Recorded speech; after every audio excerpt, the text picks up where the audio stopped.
Donc, je suis actuellement biologiste marin. J'ai obtenu mon doctorat en 2019. Donc là, je suis chercheur postdoctorant depuis 2019, donc ça fait 3 ans. J'ai travaillé sur une question précise, sur une espèce invasive qui s'appelle Nemiopsis lady. Donc ça, c'est le nom scientifique. Le nom commun, c'est la noix de mer. C'est pas une méduse, c'est un gélatineux. C'est une cousine des méduses. Ça s'appelle un cténophore. Cette espèce est une espèce invasive. Donc en fait, elle a été transportée par l'humain accidentellement.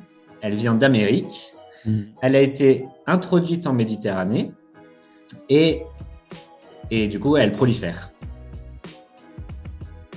C'est une espèce qui arrive à s'adapter à un nouvel environnement et qui présente des capacités physiologiques qui permettent d'envahir une nouvelle zone. Donc, par exemple, qui pond énormément d'œufs, qui a des taux de reproduction très élevés, des taux de croissance très élevés, donc elle grandit très très vite. Et c'est une espèce qui peut manger tout ce qu'elle trouve. Voilà, qui n'a pas de proie spécifique. Et les espèces invasives, en général, c'est les humains qui vont dire « on n'est pas content » parce qu'il y a cette espèce qui est présente en énorme abondance. Donc, on a énormément d'organismes d'un coup. Et en général, c'est les pêcheurs, les industriels, par exemple, les gens qui utilisent, qui ont leur métier, à travers leur métier, qui utilisent le milieu marin, que ce soit la pêche, le pompage d'eau pour certaines industries, etc. Donc, en général, on va avoir certains corps de métier qui vont se plaindre en disant « mais il se passe quelque chose ici, on ne sait pas ce que c'est que cette nouvelle espèce, qu'est-ce qui se passe ?» Donc, nous, à partir de là, on va aller voir déjà une première fois qu'est-ce que c'est que cette espèce. On va essayer de la prendre dans le milieu, de la prélever et de d'identifier cette espèce. Parce que c'est très important de savoir de quelle espèce on parle. Et à partir de là, on va créer des projets de recherche à partir de questions scientifiques. Donc, en général, on se demande comment cette espèce s'est adaptée au nouvel environnement dans lequel elle est présente, pourquoi elle est arrivée et comment elle est arrivée, et quels sont les impacts qu'il y a liés à cette espèce. Le rond jaune qu'on voit tout en haut à gauche, c'est la zone d'origine de l'espèce invasive. Et en fait, elle a été transportée par les bateaux et introduite dans une nouvelle zone. Et donc, on voit qu'effectivement, il faut qu'elle survive pendant le trajet, il faut qu'elle puisse établir sa population. Et plus on va vers la flèche qui grandit, plus on montre que la population est installée et va se disperser et s'étendre aussi dans la zone dans laquelle elle a été introduite. Juste pour vous montrer qu'en fait, il y avait plus de 7000 espèces transportées par jour dans les bateaux.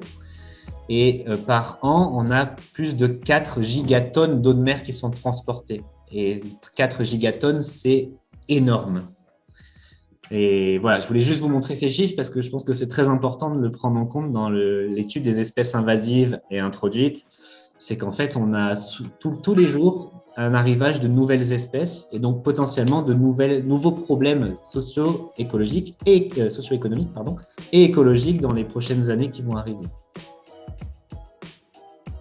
C'est une espèce qui est très jolie, mais qui est une espèce extrêmement agressive, extrêmement invasive. Donc, cette espèce s'appelle Callinectes sapidus, ça c'est le nom scientifique.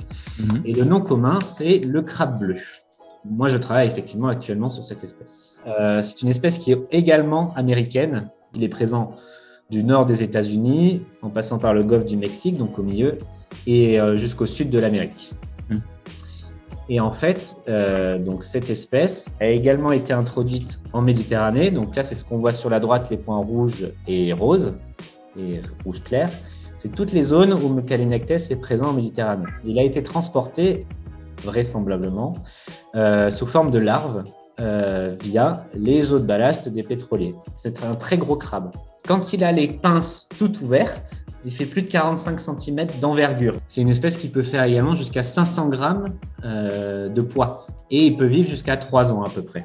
Principalement, lui, quand même, dans sa zone d'origine, il mange plutôt des coquillages, donc des moules, des huîtres, il mange des palourdes, mais il mange aussi d'autres crabes bleus. Le crabe bleu, il est arrivé en 1949 en Italie. Mais il a fallu un temps très long avant qu'il envahisse la Méditerranée parce que il faut que les populations se développent. Parce que ça se trouve, on a eu 2-3 individus, on n'en a pas eu des milliers. Et donc, précisément, l'invasion du crabe bleu, ça fait à peu près une dizaine d'années, 10-15 ans maximum qu'on a vraiment une grosse invasion. Mais ça dépend des zones. Donc, par exemple, en Italie, on a eu une invasion importante, ou en Espagne aussi. Et en France, ça ne fait que 3-4 ans qu'il y a vraiment une énorme invasion des crabes bleus. Il y a plusieurs paramètres qui vont augmenter les espèces invasives. Il y a l'exactivité humaine, ça vous l'avez vu avec les bateaux, etc. Plus on va avoir de bateaux, plus on va avoir de chances d'avoir des espèces invasives. Et il y a aussi le changement climatique. Donc, par exemple, il y a des espèces invasives qui sont arrivées du sud de la mer Méditerranée, la mer Rouge, et qui sont remontées par un canal qui a été creusé entre la mer Méditerranée et la mer Rouge, parce qu'en fait, on fait passer les bateaux ici. Et il y a des espèces qui sont remontées en Méditerranée, et comme avec le changement climatique, on a une augmentation de la température de la mer, ben ces espèces qui étaient dans des mers tropicales se retrouvent dans des mers tempérées, mais un peu plus chaudes. Donc, en fait, ils retrouvent des conditions qui sont bien pour eux. Donc, effectivement, le changement climatique, il va aider, il va favoriser l'installation de nouvelles espèces parce qu'il fera plus chaud, effectivement.